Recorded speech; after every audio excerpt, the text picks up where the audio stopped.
नमस्कार, जय हिंद, वंदे मातरम। हर बार की तरह इस बार भी हम आपके लिए ऐसी खास मामले को लाए हैं जिसे देखकर सुनकर आप स्वयं दंग रह जाएंगे। जर जोरू जमीन। जी हाँ, ये तीन चीज ऐसी होती है जिसमें रिश्ते नाते अपना पराया कुछ नहीं देखा जाता, और खास करके जमीनी हकीकत में जमीन का जो मामला होता है ये बड़ा विभत्स स्थिति हो जाती है। जमीन के गैर तरीके से अधिग्रहण करना, भूमि पर कब्जा करना, रिश्ते नातों में विवाद होने से कई अपराध भी हो जाते हैं, हत्याएं भी हो जाती है। लगातार हमारे क्षेत्र में जमीन के मामले में कई ऐसी शिकायतें आते जा रही है। खास करके जमीन का एक टुकड़ा, रकबा, खसरा, नक्शा, बेजा कब्जा, सीमांकन, ऐसे चंद शब्द खास करके राजस्व विभाग के जो अनुविभाग अधिकारी होते हैं, तहसीलदार होते हैं, पटवारी होते हैं, RI होते हैं, इनके सामने आपकी दाल नहीं गलेगी। कई ऐसे प्रकरण होते हैं जो जमीनों की लड़ाई कई पुश्तों तक चलते रहती है लेकिन निराकरण नहीं होता। यानी कि मान के चलिए, अगर आप एक सज्जन इंसान हैं और आप जमीनी हकीकत में अपनी भूमि की लड़ाई अगर आप लड़ रहे हैं और इन लोगों के चक्कर में अगर आप फंसे हुए हैं, तो मान के चलिए आपके जूते में अगर लोहे की भी नाल लगी है तो घिस जाएगी, लेकिन आपको आपके अधिकार की न्याय आपको नहीं मिलेगी। और इससे बड़ा एक और महारथ शख्सियत होता है जिसके सामने अगर ये सारी फरियाद रख दी जाए तो चुटकियों में काम हो जाता है, जिसे आप लोग अच्छी तरह से जानते हैं। जो बड़े शहरों से लेकर के, महानगरों से लेकर के, अब तो ये मान के चलिए कि हमारे क्षेत्रों में, छोटे छोटे नगरों में इनकी विस्तार वायरस की तरफ फैल चुकी है। उसको कहते हैं भूमाफिया। जी हाँ, भूमाफिया एक ऐसा शख्सियत होता है जो बड़ी सी बड़ी जटिल समस्याओं को लेन देन कर चुटकियों में निपटा लेता है। सही अर्थों में कहा जाए तो अधिकारी और उस दलाल के माध्यम के बीच के दोनों की कड़ी बनता है जिनको जमीनें अपनी बिकवानी है। ऐसा ही एक मामला, संगीन मामला हमारे राजीव क्षेत्र में आया है, एक वैष्णव परिवार का।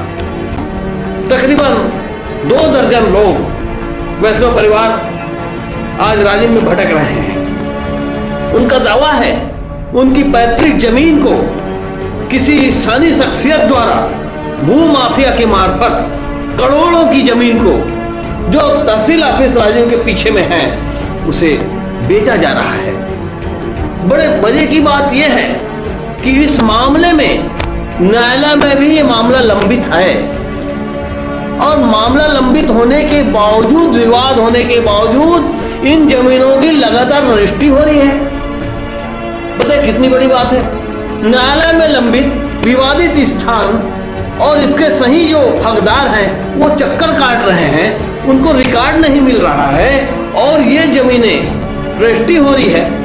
कितने दुर्भाग्य की बात है। आइए देखते हैं आगे पूरा मामला आखिर है क्या, और आप स्वयं निर्णय करें कि क्या प्रशासन इस प्रकार से चीजों पर, गलत चीजों पर क्या वो निर्णय करके न्याय संगत बात करेगी, या केवल अपने झोली भरने का काम ये आला अफसर करते रहेंगे। नमस्कार। नमस्कार, मैं हूँ रानू प्रिया और आप देख रहे हैं हमारी खास खोजी फिल्मांकन न्यूज चैनल कालचक्र। बात करते हैं धर्म नगरी राजीव क्षेत्र का एक ऐसा पीड़ित एवं परेशान परिवार जहां के दर्जनों सदस्य न्याय की आस में राजस्व विभाग के कार्यालय में भटकते नजर आए। पीड़ित वैष्णव परिवार का माने तो इनका पैतृक निवास राजीव से लगा श्यामनगर है। नौकरी, रोजगार, व्यवसाय के वास्ते अब वो दूरस्थ निवास करते हैं। इनकी गैर हाजिरी का फायदा उठाकर न्यायालय में विवादित करोड़ों का पैतृक भूमि को एक के बाद एक फर्जी तरीके से बेचकर बकायदा रजिस्ट्री भी कर दिया जा रहा है। आखिर क्या है पूरा मामला, देखें विस्तार से। जमीन विवाद की दास्तां युगों युगों से चली आ रही है। ईश्वर भी युग समाप्ति के लिए कोई न कोई ईर्ष्यालु किस्म के कुल नाशक की उत्पत्ति समय समय में इस धरा में पैदा करते आए हैं। काल चक्र को खंगाले तो त्रेता योगिन महाभारत काल में भी शकुनी जैसा स्वार्थी कपटी मानव की भी उत्पत्ति ऐसे ही हुई थी। सभी जानते हैं इन्होंने अपने बहन के फलते फूलते परिवार को तहस नहस कर तमाम प्रिय भांजाओं को समय के पूर्व शमशान का रास्ता दिखा दिया। कर भी सब कुछ हार गया, सब कुछ। मैं जुआरी हूं, हार कर तो उठ ही नहीं सकता। दुख तो केवल ये है कि इस दूत क्रीड़ा का अंतिम दांव किसी दूत क्रीड़ा गृह में नहीं लगेगा, रणभूमि में लगेगा, रणभूमि में। वर्तमान इस कलयुग में भी शकुनी जैसे भारी तादाद में कुल घातक राष्ट्रद्रोही दूषित प्रजाति के मानव पैदा हो चुके हैं। इस भारतवर्ष में इसी प्रजाति का इतिहास बड़े लंबे समय से चलते आ रहा है। इतिहास को खंगाले तो ये राजद्रोही अखंड प्राचीन भारत, जिसे विश्व गुरु कहा जाता था, समय समय में विभाजित करते आ रहे हैं। वक्त बदला, समय बदला, ये नासुरी प्रवृत्ति के मानव अब बड़े महानगरों से कस्बाई क्षेत्रों में भी पिस्सू की तरह फैलने लगे।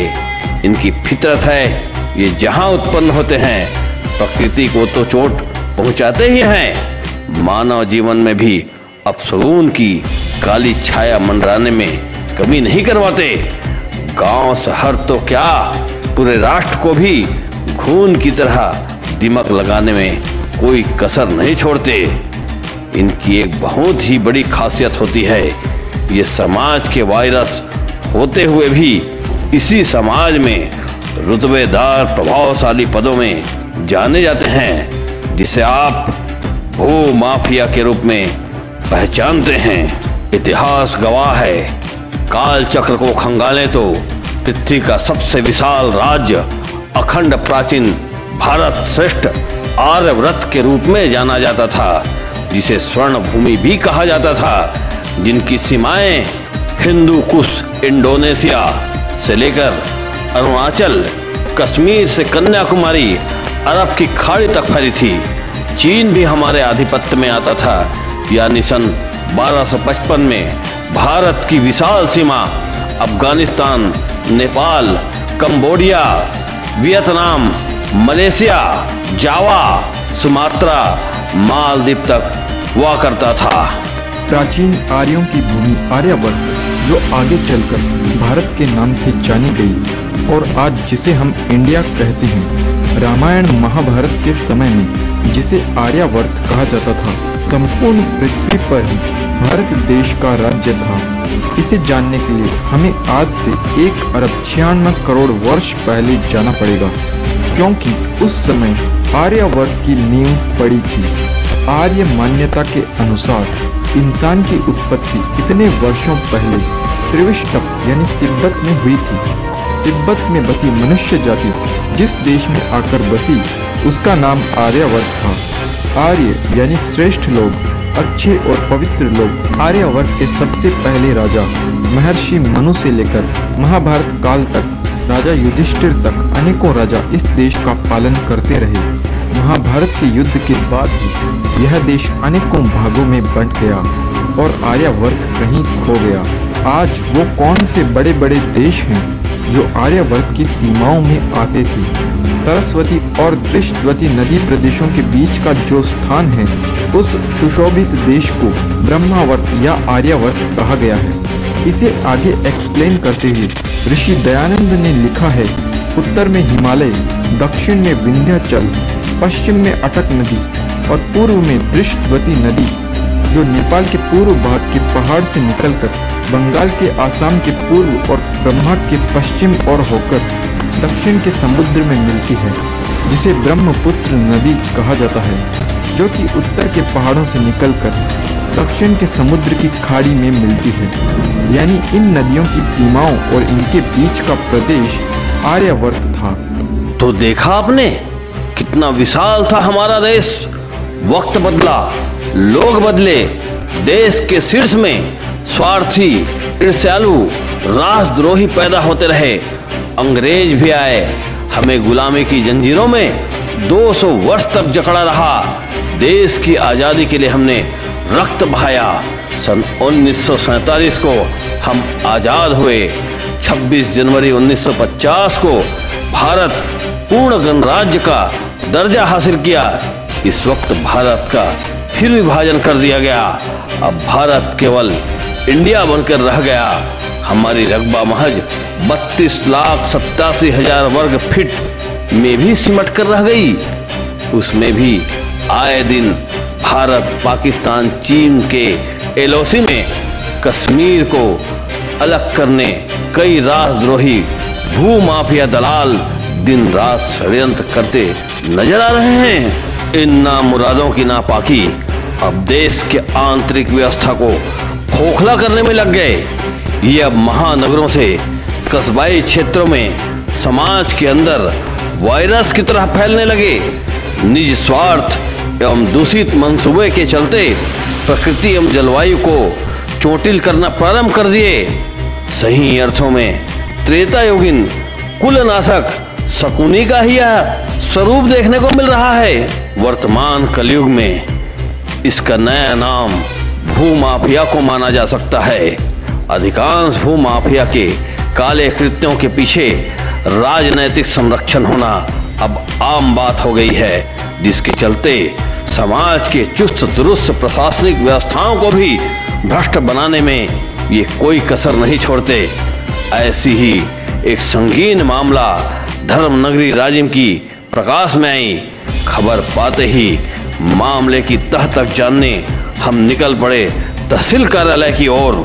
पहुंच चुके राजिम तहसील कार्यालय की ओर, देखा कुछ संभ्रांत परिवार, तकरीबन दर्जन भर महिला एवं पुरुष काफी परेशान कार्यालय के आसपास चक्कर काटते नजर आए। संपर्क किया तो पता चला समीपस्थ ग्राम चचौद, जिसे श्याम नगर के रूप में जाना जाता है, उक्त ग्राम के पैतृक निवासी हैं, पर वो रोजगार, व्यवसाय एवं नौकरी के वास्ते अब दुरस्त बैलाडीला, बस्तर, दुर्ग, रायपुर में निवास करते आ रहे हैं। सरसरी चर्चा पर बताए कि उनकी गैर हाजिरी का फायदा उठाकर 12 लोगों के हिस्से वाली करोड़ों के पैतृक भूमि को कुछ भू माफिया के सहयोग से राजिम निवास करने वाले उनके एक वंशज द्वारा तकरीबन 16 से 18 प्लाटों को विक्रय कर दिया गया। अब बकायदा उसकी रजिस्ट्री भी कर दी गई। यह भी बताया कि उक्त बहुमूल्य भूमि इसी तहसील कार्यालय के ठीक पीछे वार्ड क्रमांक 13 खसरा नंबर 474 में, जिनकी रकबा 1.784 हेक्टेयर है, जिसकी राजस्व अभिलेख में दर्ज 12 लोगों का स्वामित्व बताया जा रहा है, जिसकी हक के लिए बकायदा व्यवहार न्यायालय वर्ग 2 में मामला विवादित भी बताया गया। यही नहीं, एक के बाद एक 16 से 18 प्लाटों का विक्रय कर बकायदा रजिस्ट्री भी कर दी गई। भटक रहे हकदारों का माने तो उक्त जमीन में विवाद एवं न्यायालय प्रक्रिया होने की बात कहकर अखबारों में इश्तिहार एवं आम सूचना के माध्यम से जमीन ना खरीदी जाए, इस पर आगाह भी किया गया था, पर शातिर भू माफिया एवं दलालों के माध्यम से खुलेआम बेचा जाने का मामला प्रकाश में आया। वहीं पैतृक अधिकार के लिए भटक रहे वैष्णव परिवार क्या कहते हैं, जरा इनकी भी सुने। हमारी पुश्तैनी जमीन थी सर, ये जमीन 2004 तक हमारे नाम में थी। 2005 में हमारे दादाओं को मृत घोषित कर अपने नाम में करवा लिया है, जबकि हमारे दादाजी 2006 तक जीता है। उसके बाद उसकी नामांतरण पंजी मांगी जा रही है, तो नामांतरण पंजी गरियाबंद में भी नहीं है बोलते हैं, है ना, यहाँ भी नहीं है बोल के देखिए, ये लिख के दीजिए। कि नामांतरण पंजी यहाँ नहीं है। तो यहाँ नहीं है, गरियाबंद में नहीं है तो कहाँ है सर? बोलने से बोलते हैं कि हम क्या जानेंगे, और बिना इसके हम आपका आवेदन स्वीकार नहीं कर सकते। रजिस्ट्री होती है तो हम क्या कर सकते हैं? हमारी ज़मीनों को सर टुकड़े टुकड़े करके ज़बरदस्ती बेचा जा रहा है ना। अनायास के अभी 14 प्लॉट बेच चुका है वो, 14 प्लॉटिंग करके मतलब 80 या 55 ऐसा कुछ क्या बोलते हैं प्लॉट काट के बेच रहा है नाजायज़ ढंग से। और उसके बावजूद सर एसडीएम मतलब तहसील कार्यालय के पीछे में ही वो ज़मीन है ना। ना रेरा से अनुमति लिया, ना पंचायत से अनुमति लिया, पूरे नाजायज़ तरीके से सर पार्ट में करके अपनी ज़मीनों को बेच रहा है सर। और ज़मीनों का जब हम प्रतिवेदन लेके जाते हैं कि सर इसका क्या हो सकता है, तो हमारे को उच्च अधिकारियों द्वारा कोई सर दिशा निर्देश या कोई गाइडेंस नहीं दिया जा रहा है सर। यहाँ से वहाँ भटकाया जा रहा है। 2 साल हो गए सर इन चीज़ों को।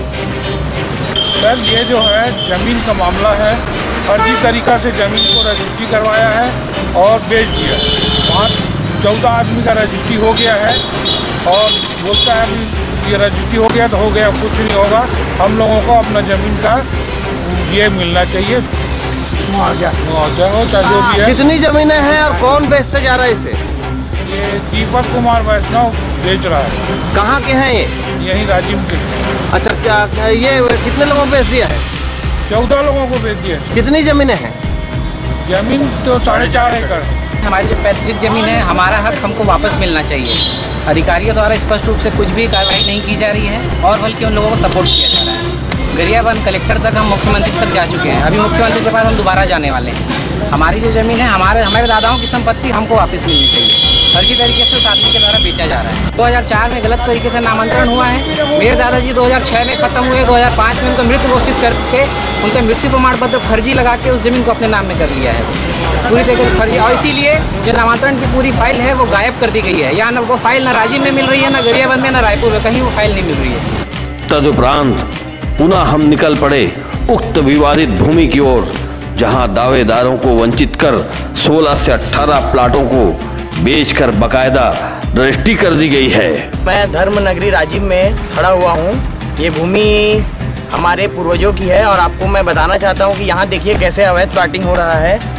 ये जस्ट हम तहसील ऑफिस के पीछे के ही भूमि है, प्लॉटिंग हो रहा है यहाँ पे, जो अवैध प्लॉटिंग हो रहा है ये।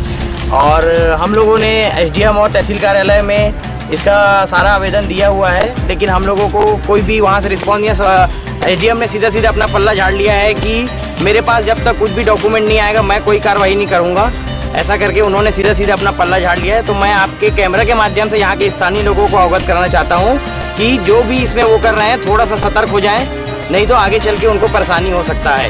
देखिए, हम धर्मनगरी राजिम में खड़े हुए हैं। यहाँ पे सबसे बड़ी समस्या ये है कि राजस्व विभाग में भयंकर घपला घोटाला का यहाँ पे वातावरण पता लग रहा है। आप देख रहे हैं हमारे साथ यहाँ पे वैष्णव परिवार खड़े हुए हैं। ये सारे लोग बताना चाहते हैं कि ये जो जगह स्थान है ये तहसील ऑफिस के पीछे है। यहाँ पे आपको बता दें कि यहाँ पे अवैध रूप से प्लाटिंग किया जा रहा है, ऐसा इनके पूर्वजों को, इनके परिवार वालों का कहना है। और सबसे बड़ी बात यह है कि यहाँ पे कई ऐसे दलाल हैं जो कृषि और काश्तकारी की जमीन को अधिकारियों के साथ लेन देन कर खुलेआम विक्रय कर रहे हैं। यहाँ पे आर्थिक अनियमितता की स्थिति देखी जा रही है। धर्मनगरी राजिम जैसा स्थान में अधर्म का काम हो रहा है। आपको बता दें, क्या कह रहे हैं भाई साहब, आप क्या कहना चाहते हैं, क्या यहाँ पे गलत काम हो रहा है?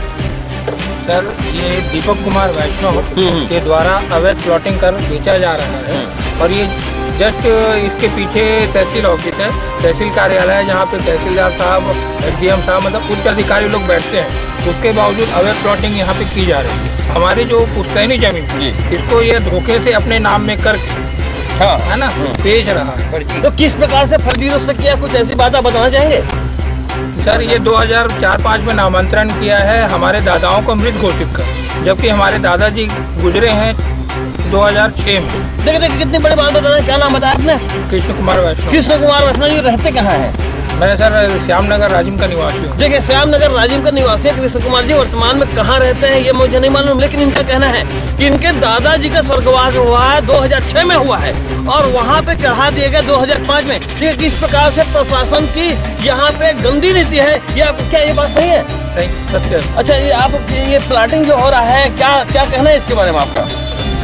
ये उच्च अधिकारियों की निगरानी में ये सब चीजें हो रही है सर। अगर ऐसा नहीं होता तो हम सभी अधिकारियों के पास गए थे कि अवैध प्लॉटिंग हो रही है, अवैध प्लॉटिंग हो रही है बोल के बताने के लिए वो बोले कि आप वहाँ यहाँ जाइए वहाँ जाइए, बार गोल गोल घुमाने वाली बात होती है बस। देखिए, छोटी सी नगरी धर्म नगरी राजिम इज्जत मान सम्मान की नगरी है, लेकिन यहाँ पे आप देख सकते हैं भू माफियाओं का किस प्रकार से अधिकारियों के साथ मिली भगत करके ये करोड़ों की आप देख सकते हैं जमीनें किस प्रकार से प्लाटिंग किया जा रहा है, कैसे इसका नियम निकाल लेते हैं, किस प्रकार से यहाँ पे इनको मतलब बेच डालते हैं, किन दलालों के माध्यम से, ये सारी चीजें प्रश्नवाचक चिन्ह है। कालचक्र ने कर्मों की भंवर, कालचक्र न्यूज चैनल में हम उन बातों को सामने लाने की कोशिश करते हैं जिसमें जमीनी हकीकत हो। हम बैठे हैं अभी धर्मनगरी राजिम के उस त्रिवेणी संगम में जहां पे लोग आने को तरसते हैं। आप देख सकते हैं ये नगरी जो है पूरी तरह से मंदिरों की नगरी है और भारतीय जनता पार्टी के कार्यकाल का बना हुआ ये ऊपर आप देख सकते हैं ये लक्ष्मण झूला के जस्ट हम नीचे में बैठे हुए हैं। सौभाग्य की बात है कि आज इस नगर के तेज तर्रार समाज सेवक युवा नेता राजा ठाकुर जी हमारे साथ हैं, जो पेशे से वकील भी हैं, अधिवक्ता हैं। उनसे हम बात करना चाहेंगे कि किस प्रकार से यहाँ पे भू माफियाओं का यहाँ पे आतंक है, वो क्या कहना चाहते हैं उनकी भी सुने। राजा ठाकुर जी क्या कहना चाहेंगे? साथियों जय हिंद। मैं बताना चाहूँगा कि भू माफिया जो है आज पूरे राजिम क्षेत्र को बेच रहे हैं। अभी आप जाकर देख सकते हो, चाहे वो गरियाबंद रोड की बात हो या फिंगेश्वर रोड की बात हो या चौबे माना की बात हो, अधिकारियों के साथ गांठ से मैं बताना चाहूँगा राजस्व विभाग, पटवारी और उप पंजीयक और मुख्य नगर पालिका अधिकारी और विद्युत विभाग, विद्युत के जो बड़े अधिकारी हैं, इन सभी के साथ गांठ से राजिम में आज पूर्ण रूप से अवैध प्लाटिंग जो चल रही है, जो भोले भाले किसानों से मात्र 50,000, 60,000 60,000 रुपये प्रति डिसमिल के हिसाब से उसके ज़मीन खरीदते हैं और उसको 3 से 4 लाख रुपए प्रति डिसमिल में उसको बेच रहे हैं, जो कि शासन के मोटी रकम का भी नुकसान हो रहा है। यहाँ की रकबा लगातार घटते जा रही है। जो कृषकों का जो जमीन है उसको अधिकतर देखा जा रहा है प्लाटिंग करके बेचा जा रहा है, दलाली की जा रही है और इसमें भू माफियाओं का कब्जा है। बहुत अच्छी बात है कि धर्मनगरी राजिम जिला बने। राजा ठाकुर जी ने एक बात और कहा, जिस समय गरियाबंद जिला बनना था उस समय वास्तव में जिला का हकदार था, वर्तमान में जिला का हकदार है। स्वागत है, जिला बननी चाहिए, लेकिन जमीनें कहाँ हैं? ये सारी जमीनें यहाँ के भू माफिया ऐसे ही खा चुके हैं दलाली के चक्कर में। तो मैं बताना चाहूँगा जमीन यहाँ लगभग 207 एकड़ की जमीन है गौशाला के आसपास, जो आज पूरा कब्जा है और कई भू माफिया लोग भी उस जमीन को कब्जा कर करके किसी के पास बेच रहे हैं। किसानों के आसपास आप राजिम क्षेत्र देख लो, आपको जिला बनाने के लिए जमीन की आवश्यकता पड़ेगी तो आपको या तो कोमा जाना पड़ेगा या सिनौरी जाना पड़ेगा। तो राजिम में आपके लिए कहाँ है जमीन? आज राजिम में जमीन कहाँ है? माननीय महोदय बताएंगे तो हमको समझ में, ये भू माफिया किस स्तर के हैं, कैसे किस्म, क्या वो राजनीतिज्ञ हैं, व्यावसायिक हैं, क्या है?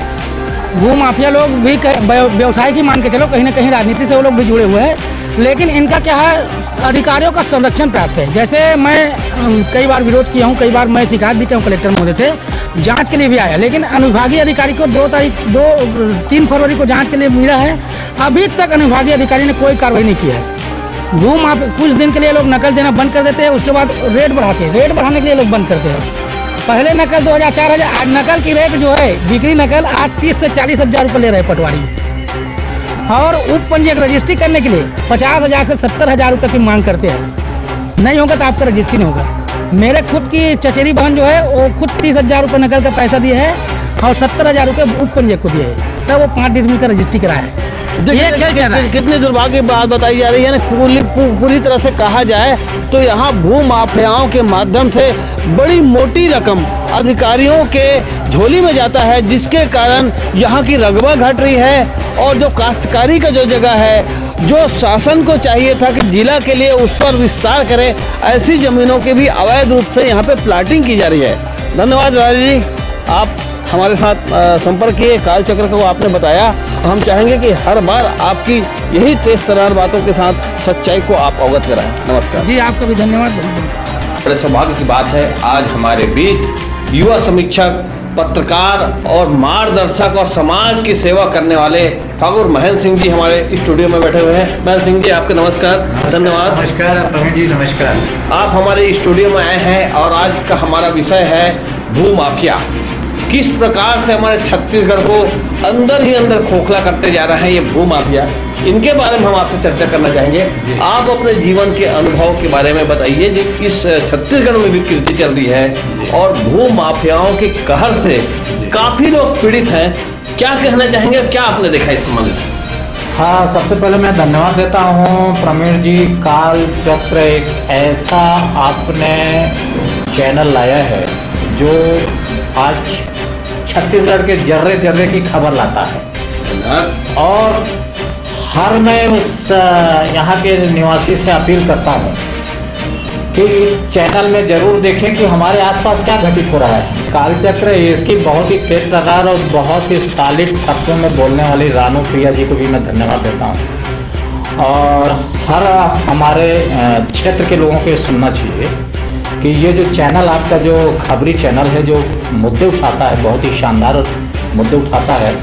और मुझे ये कहने में कोई संकोच नहीं है कि और जितने चैनल हैं शायद उनके बस की बात नहीं है जो आप मुद्दे उठाते हैं। और आज जो आप यहाँ मेरे को आमंत्रित किए हैं, ये भू माफिया, ये तो इतना विशाल रूप ले चुका है कि मुझे लगता है कि सीधा सीधा ये कहीं गवर्नमेंट को चैलेंज करते हैं। हमारे सामने इतने सारे मुद्दे आते हैं और इसमें जो देखने में आता है, कई एकड़ जमीन, सरकारी जमीन रातों रात नामांतरण कर दी जाती है। आखिरकार इस खेल के पीछे कौन है? कहीं भी किसी भी तहसील में, किसी भी डिस्ट्रिक्ट प्लेस में अगर जाके देखा जाए तो ये आम आपको घटना दिखेगी और सरकार अरबों खरबों की संपत्ति से अपने हाथ से ही वो खो रही है। उसका कारण है उसका सिस्टम इतना गलत है, इसके कारिंदे इस तरह से हैं कि उन्होंने सब कुछ बर्बाद कर रखा है। एक दूसरी बात, अगर हम बात करते हैं आम आदमी, सामान्य आदमी, किसान, हम आप किस तरह से परेशान होते हैं। अपना जो लॉजिक चीज़ है, अपनी जो जेन्युइन चीज़ है, जो अब नामांतरण है या और कुछ काम है, इसके लिए हम जूते घिस डालते हैं लेकिन काम नहीं होता जी। या फिर आप उनके मन मर्जी पैसा दीजिए। मेरे सामने एक गरीब आदिवासी किसान जो 150-200 साल से खेती कर रहा है, उसकी जमीन में बताया कि किसी गांव के एक प्रभावशाली आदमी का उसका हिस्सा है, वो हड़बड़ाया बेचारा। ये भी आपसे मेरा एक अनुरोध है कि इस मामले को भी आपको उठाना है। देखिए कितनी बड़ी बात बोल रहे हैं हमारे समीक्षक महोदय जो ठाकुर महेंद्र सिंह कि किसी की जमीन 100-150 साल से काबिज है, लेकिन उसे पता लगता है कि उसकी जमीन पर किसी का नामांतरण हो चुका है। देखिए अभी एक बात इन्होंने और कहा है आदरणीय ने, अभी उस बात पर मैं फोकस करना चाहूंगा कि एक सामान्य व्यक्ति अगर किसी अपनी भूमि का नामांतरण करना चाहे, रजिस्ट्री करना चाहे या सीमांकन करना चाहे तो उनके जूतों की एड़ियां घिस जाती है, लेकिन काम नहीं होता। लेकिन दुर्भाग्य की बात है, आखिर उनको किसी न किसी दलाल के पीछे पड़ना पड़ता है। और ताजुब की बात है कि उनका काम बड़े आसानी से यही। हाँ, ये बिल्कुल सही है कि ये जो एक काकस बन गया है, एक लॉबी बन गई है तहसील में या जो भी राजस्व विभाग का जहाँ पे ये काम होता है, तो अगर पर्टिकुलर वहाँ पे दलालों से या माफियाओं से मिलते हैं तो काम आसानी से हो जाता है और आम आदमी बेचारा लूटा पीटा अपने आप को कोसता हुआ घर आता है। ये हमने देखा है। आखिरकार मैं ये जानना चाहता हूँ सिस्टम से, पूरे सिस्टम से मैं जानना चाहता हूँ ऊपर से नीचे तक कि ये कब तक चलेगा, कब तक आम आदमी पिसाएगा और कब तक हम गांव गरीब और किसान की बात करते रहेंगे। तो क्या मुझे जवाब दें। देखिए कितनी बड़ी बात है, निराशाजनक बात बताई जा रही है। आज हमारे देश को आजाद हुए संविधान बने तकरीबन 75 साल हुए, लेकिन दुर्भाग्य की बात है आज भी हम पहले से बढ़कर के गुलामों की जिंदगी जी रहे हैं। यानी कि हर जगह भ्रष्टाचार। गरियाबंद जिला के इस सरहद में हम बैठे हुए हैं, भगवान श्री राजीव लोचन का धरा है लेकिन दुर्भाग्य की बात है इस धर्म नगरी में भी खुलेआम इस प्रकार से भ्रष्टाचारी का माहौल बना हुआ है और पूरा जिला मेरे ख्याल से माननीय महोदय ऐसा कोई भी विभाग नहीं है जहाँ भ्रष्टाचार नहीं होता होगा। खुले आम यहाँ से चल रहा है। कोई किसी की शिकायत सुनने के लिए तैयार नहीं है, ना जनप्रतिनिधि, ना कोई अधिकारी, ना आला अफसर। आखिर ये ऐसा क्यों हो रहा है, कब तक हो रहा है? धन्यवाद, बहुत बहुत शुक्रिया आपने हमको जो समय दिया और हम दोबारा चाहेंगे कि इसी प्रकार से आप हमारे स्टूडियो में आते रहे। स्टूडियो और कालचक्र आपका आभारी रहेगा। शुक्रिया। Thank you. कथा संग्राम की